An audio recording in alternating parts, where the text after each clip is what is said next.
Welcome back to my channel. ಇನ್ನು ಯಾರೆಲ್ಲ ನನ್ನ ಚಾನಲ್ಗೆ ಸಬ್ಸ್ಕ್ರೈಬ್ ಆಗಿಲ್ಲ ಪ್ಲೀಸ್ ಸಬ್ಸ್ಕ್ರೈಬ್ ಮಾಡ್ಕೊಳ್ಳಿ. ಪಕ್ಕದಲ್ಲಿರುವಂಥ ಬೆಲ್ ಐಕಾನನ್ನು ಕೂಡ ಪ್ರೆಸ್ ಮಾಡಿ. ನಾನಿವತ್ತು ಫ್ರೆಂಚ್ ಫ್ರೈಸ್ ಮಾಡೋದು ಹೇಗೆ ಅಂತ ಹೇಳ್ಕೊಡ್ತಾ ಇದ್ದೀನಿ. ಇದಕ್ಕೆ ನಾನು 2 ಆಲೂಗಡ್ಡೆನ ತೊಗೊಂಡಿದ್ದೀನಿ.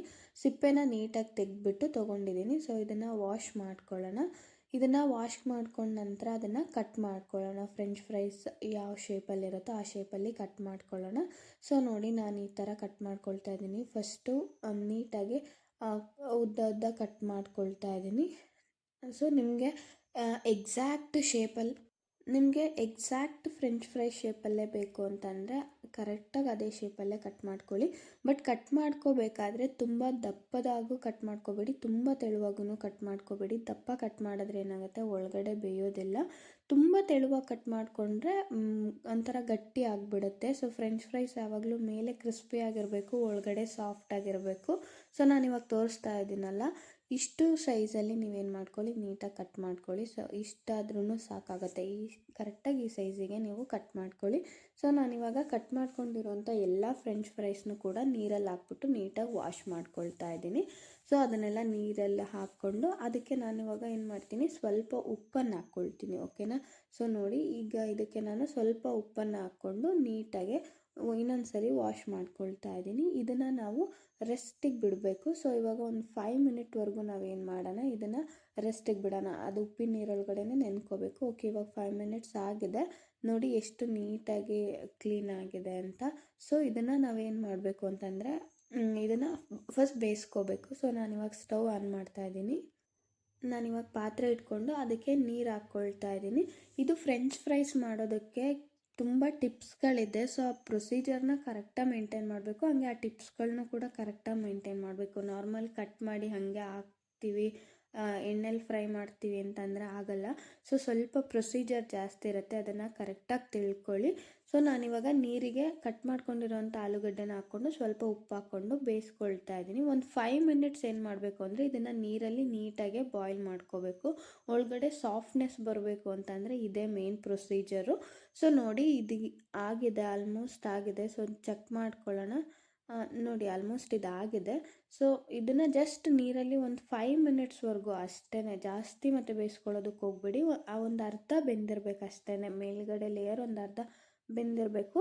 ಸೊ ನೋಡಿ, ಇದು ಆಲ್ಮೋಸ್ಟ್ ಆಗಿದೆ. ಹಿಂಗೆ ಕೈಯಲ್ಲಿ ಇಜ್ಕಿದ್ರೆ ಕಟ್ ಆಗಬೇಕದು ಅಷ್ಟು, ಅಂದರೆ ಮತ್ತೆ ತುಂಬ ಬೇಯಿಸ್ಕೊಳ್ಳೋದಕ್ಕೆ ಹೋಗ್ಬೇಡಿ. ಇದು ಪರ್ಫೆಕ್ಟಾಗಿ ಆಗಿದೆ. ಸೊ ನಾನಿವಾಗ ಇದನ್ನು ಜಾಲರಿಲಿ ತಗೊಂಡು ಇದನ್ನು ಒಂದು ಬಟ್ಟೆ ಮೇಲೆ ಏನು ಮಾಡ್ತಾ ಇದ್ದೀನಿ, ಹರಡ್ಕೊಳ್ತಾ ಇದ್ದೀನಿ. ಯಾಕೆಂದರೆ ಅದರಲ್ಲಿರೋ ನೀರಿನ ಅಂಶ ಎಲ್ಲ ಹೋಗಬೇಕು. ಸೊ ಹಾಗಾಗಿ ನಾನು ಏನು ಮಾಡ್ತೀನಿ, ಇದನ್ನು ಒಂದು ಬಟ್ಟೆ ಮೇಲೆ, ಕಾಟನ್ ಬಟ್ಟೆ ಮೇಲೆ ನೀಟಾಗಿ ಹರಡ್ಕೊಳ್ತಾ ಇದ್ದೀನಿ. ನಾನು ಆಗ್ಲೇ ಹೇಳ್ದಂಗೆ ಫ್ರೆಂಚ್ ಫ್ರೈಸ್ಗೆ ತುಂಬ ಪ್ರೊಸೀಜರ್ಸ್ ಇರುತ್ತೆ. ಸೊ ಅದನ್ನು ನೀಟಾಗಿ ಕರೆಕ್ಟಾಗಿ ಮಾಡ್ಕೊಳ್ಳಿ. ನಾನು ಹೆಂಗೆ ಹೇಳ್ತಾ ಇದ್ದೀನೋ ಅದೇ ಥರ ಮಾಡ್ಕೊಳ್ಳಿ, ಪರ್ಫೆಕ್ಟಾಗಿ ಬರುತ್ತೆ.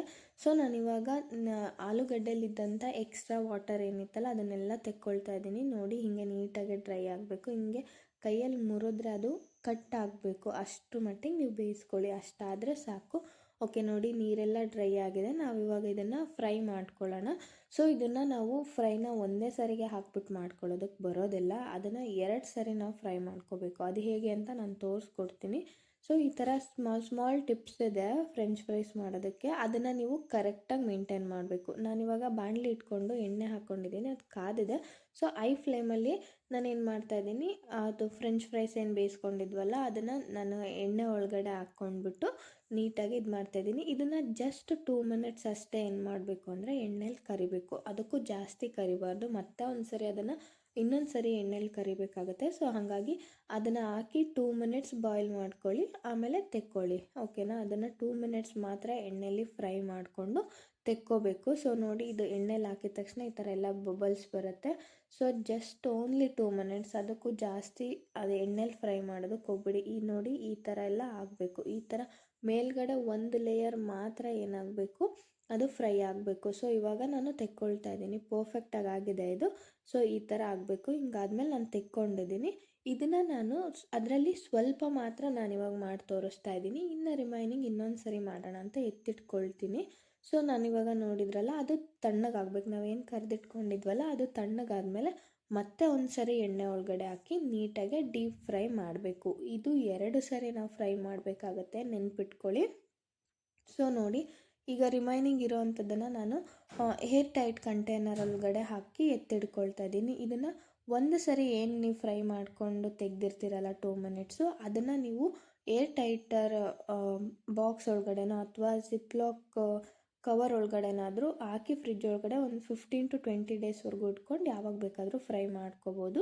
ನೋಡಿ ಈಗ ಇದು ನೀಟಾಗೆ ಫ್ರೈ ಆಗಿದೆ. ಇದನ್ನು ಹಿಂಗೆ ಶೇಕ್ ಮಾಡಿದಾಗ ಸೌಂಡ್ ಬರಬೇಕು, ಅಷ್ಟರ ಮಟ್ಟಿಗೆ ನೀಟಾಗಿ ಗೋಲ್ಡನ್ ಬ್ರೌನ್ ಕಲರ್ ಬರೋವರೆಗೂ ಫ್ರೈ ಮಾಡ್ಕೊಳ್ಳಿ. ಓಕೆ, ಇದು ಇವಾಗ ಆಗಿದೆ. ನೋಡ್ತಾ ಇದ್ದೀರಲ್ಲ ಎಷ್ಟು ಚೆನ್ನಾಗಿ ಬಂದಿದೆ ಅಂತೇಳಿ. ಸೊ ಹಿಂಗೆ ಇದು ಮೇಲ್ಗಡೆ ಕ್ರಿಸ್ಪಿಯಾಗಿ ಬಂದಿದೆ, ಒಳಗಡೆ ತುಂಬ ಸಾಫ್ಟಾಗಿ ಬಂದಿದೆ. ನಾನಿವಾಗ ಇದಕ್ಕೆ ಸಾಲ್ಟು ಮತ್ತು ಖಾರದ ಪುಡಿಯನ್ನು ಹಾಕ್ಕೊಳ್ತಾ ಇದ್ದೀನಿ. ಸೊ ಅವೆರಡನ್ನು ಹಾಕ್ಕೊಂಡು ನೀಟಾಗಿ ಟಾಸ್ ಮಾಡ್ಕೊಳ್ಳಿ. ಅದು ಉಪ್ಪು ಮತ್ತು ಖಾರದ ಪುಡಿ ಎರಡು ಫ್ರೆಂಚ್ ಫ್ರೈಸ್ಗೆಲ್ಲ ನೀಟಾಗಿ ಹತ್ಕೋಬೇಕಲ್ಲ, ಹಾಗಾಗಿ ನಿಮಗೇನಾದರೂ ಇಂಟ್ರೆಸ್ಟ್ ಇತ್ತು ಅಂತಂದರೆ ಪೆರಿ ಪೆರಿ ಮಸಾಲನೂ ಕೂಡ ಹಾಕೋಬೋದು. ನಾನಿಲ್ಲಿ ಉಪ್ಪು ಮತ್ತು ಖಾರದ ಪುಡಿ ಅಷ್ಟೇ ಹಾಕ್ಕೊಂಡಿದ್ದೀನಿ. ನೋಡಿ ಎಷ್ಟು ಚೆನ್ನಾಗಿ ಬಂದಿದೆ, ಒಳಗಡೆ ತುಂಬ ಸಾಫ್ಟಾಗಿ ಬಂದಿದೆ ಮತ್ತು ಹೊರಗಡೆ ತುಂಬ ಕ್ರಿಸ್ಪಿಯಾಗಿ ಬಂದಿದೆ. ಸೊ ಇದನ್ನು ಸಾಸ್ ಜೊತೆನೂ ತಿನ್ಕೋಬೋದು, ತುಂಬಾ ಚೆನ್ನಾಗಿರುತ್ತೆ. ನೀವು ಒಂದ್ಸರಿ ನಿಮ್ಮ ಮನೇಲಿ ಟ್ರೈ ಮಾಡಿ. Thank you for watching. ಇದೇ ರೀತಿ ಸಪೋರ್ಟ್ ಮಾಡ್ತಾಯಿರಿ.